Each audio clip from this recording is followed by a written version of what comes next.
Здравейте! Казвам се Ани и днес ще ви разкажа малко повече за себе си. Аз съм съпруга, майка, домакиня. Имам две прекрасни момичета. Голямата ми дъщеря Лана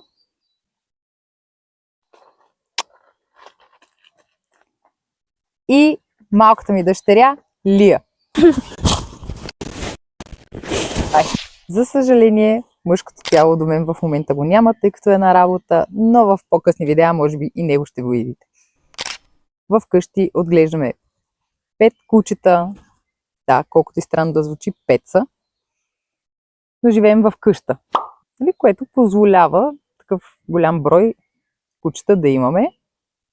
Имаме 2 алабая, една, която е смеска между алабай и българска овчарка, осиновихме си едно улично кученце, а тартора на глутницата е всъщност най-малката порода, която е пинчер, но той е на 11 години и е царят на нашата група. Също така притежаваме и котка от порода Мейкун, имаме чинчила, 2 пауна и няколко заека от кучовата порода. Общо взето купона вкъщи е голям. Не скучаваме по никакъв начин.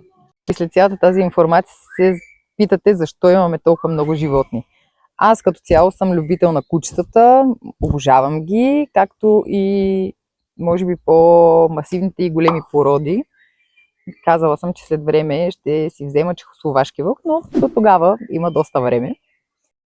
Реших да се занимавам с създаване на съдържание, което мен лично ме прави щастлива. Доставя ми удоволствие да го правя. В профила ми в Instagram и в TikTok може да намерите такъв тип видеа. А този канал смятам, че ще бъде основно за личния ми живот, в който позволявам да навлезете до една определена степен. Може да намерите съдържанието, което съм създала към момента в моя Instagram или в TikTok профила ми, които ще изпиша под видеото или тук някъде ще отбележа, не знам още. Не ме съдете, прохождам. Но като цяло това нещо ми доставя удоволствие. Реших да започна да се занимавам с това, като първото такова създадено видео ми е с моите деца. Следващите видеа, които сглобих и наредих, бяха от сватбата на най-добрата ми приятелка.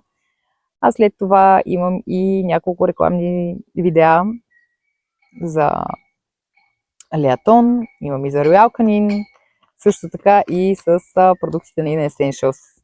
Работим успешно. Очаквам още едно партньорство до края на този месец. И мисля, че е това за момента.